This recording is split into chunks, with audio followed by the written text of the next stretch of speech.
Alright, Amir, we got new music coming out soon, but we have to take a look back before we get to right now, and that's what we're about to do with YG. The Great Debaters, y'all. Check us out.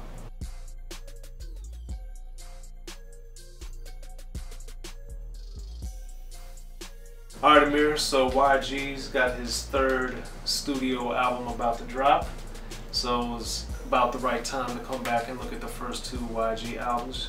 My Krazy Life dropped in 2014, Still Brazy 2016.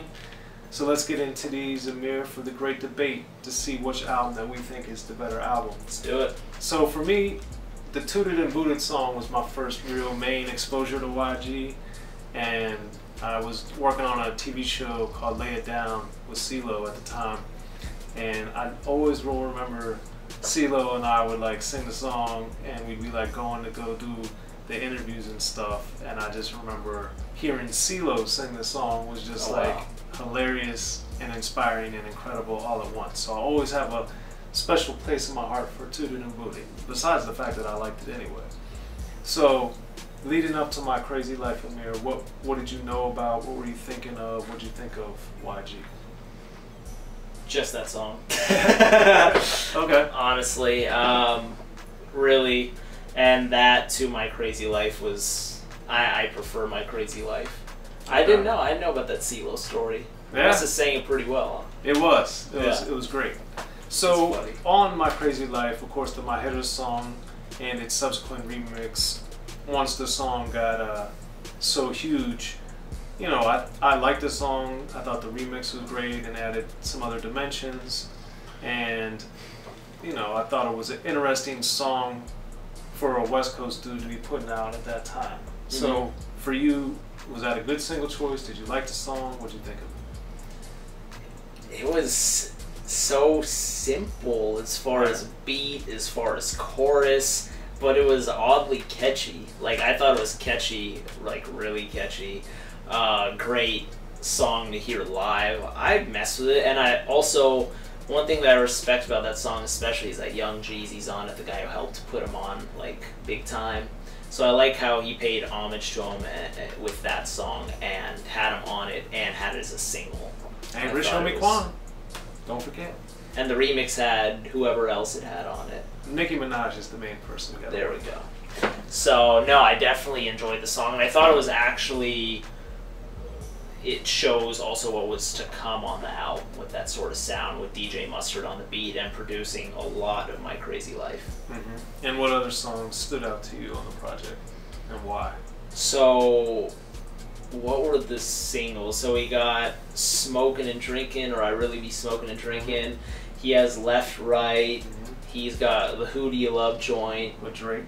Exactly, that one was big, and also lived in infamy a little bit with the Rappin' Forte So let's get into that one. Like, I really liked that song.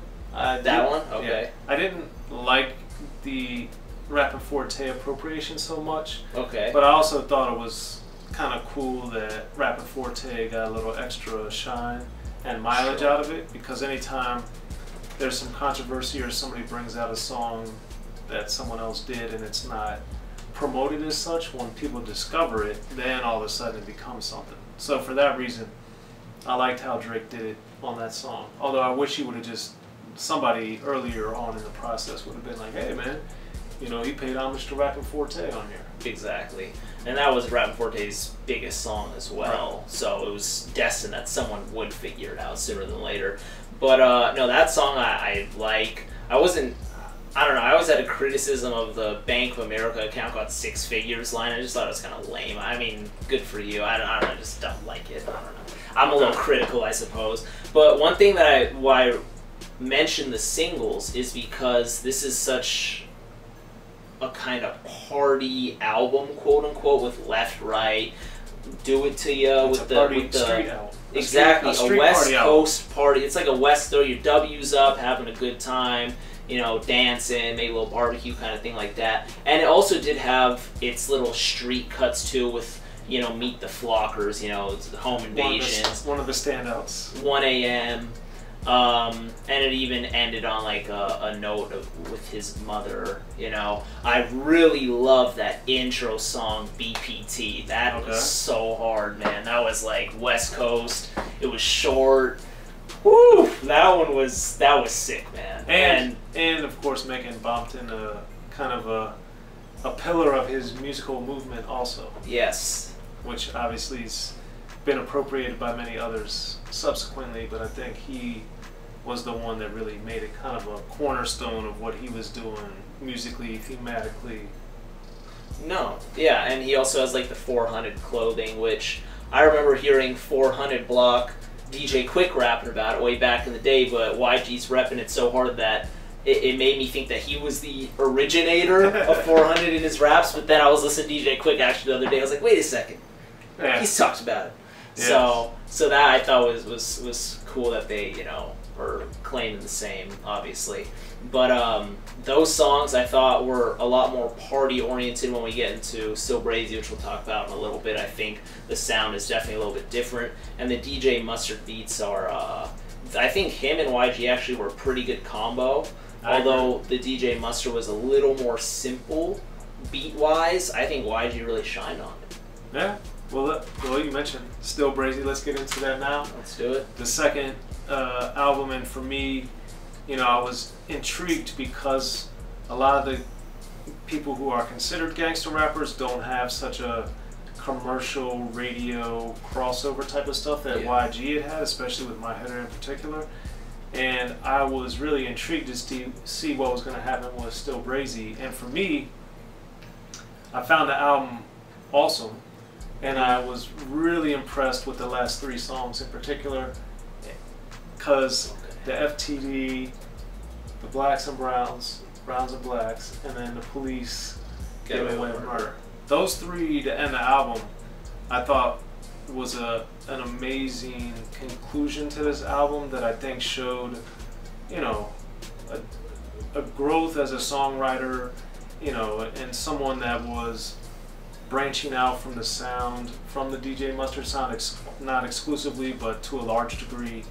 He had been put out with DJ Mustard, and now I think you get to see a little more variance of the sound, and then the subject matter, especially with the FTD song, that he was willing to make statements on his singles and then continue that heavily, I think, on the album.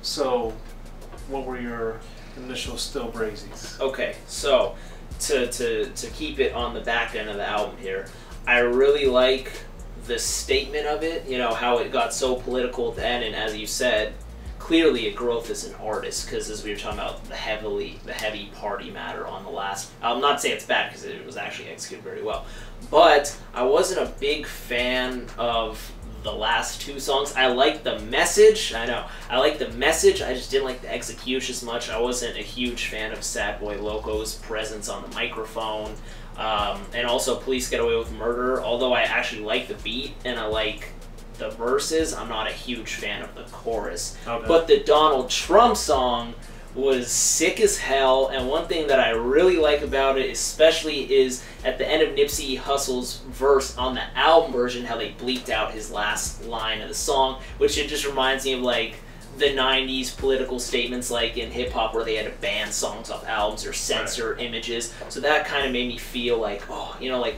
when they censored Eminem on Marshall Mathers LP with the Columbine line, it kind of reminded me of that. So I was like, oh, nice. It's such a statement that they have to censor it, kind of thing. Okay. So I really like that at all. And to switch up from the back end of the album, I really like how we talked about how the last album was a little more party and still sounded like a West Coast album to a degree. This one I think just was West Coast times 2, man. This was just like... Yeah, the Twist Your Fingers, of course. Woo! That was a big single. Oh, yeah. But mine, another one that I like was Don't Come to L.A. Shout out to my boy A.D. that was on there. But that one, obviously, toward the beginning of the album, I thought was a great way to put a stamp on what we were about to hear. And I think that he, you know, carried that throughout the album. So... He did. Yeah. So Amir, let's get into it, man. My Krazy Life or Still Brazy? Which of the 2 YG albums do you think was better and why?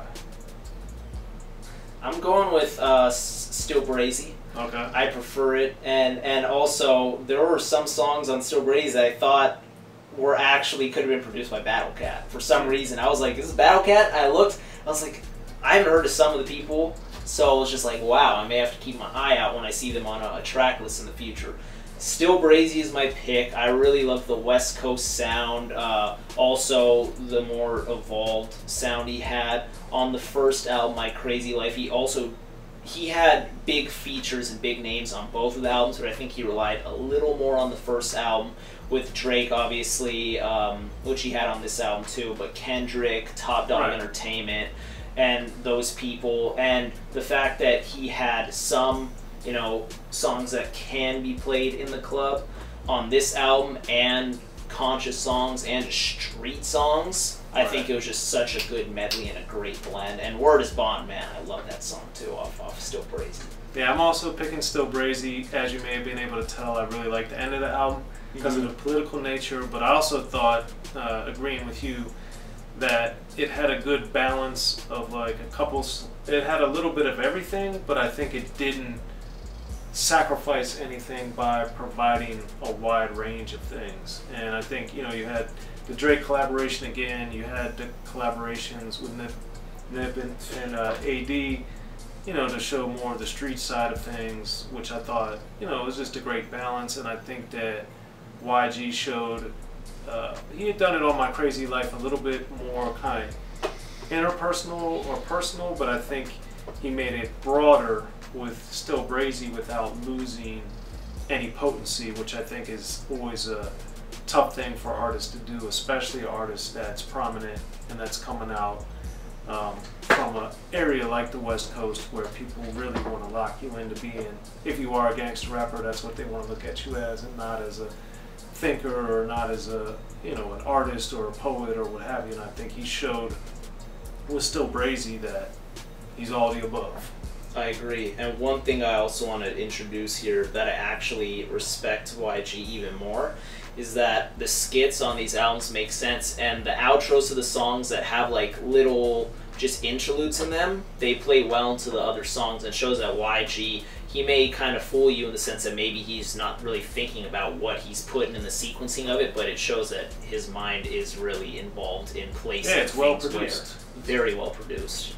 So there it is, y'all. It's the Great Debaters. Both Amir and I select Still Brazy over My Krazy Life for the better of the two YG albums. But, as always, make sure to hit us up in the comment section, like, share, subscribe, and let us know what you guys think here on what Amir and I have to say on the Great Debaters. I'm Soren Baker. Amir Rahimi. The Great Debaters, y'all. Hit us up.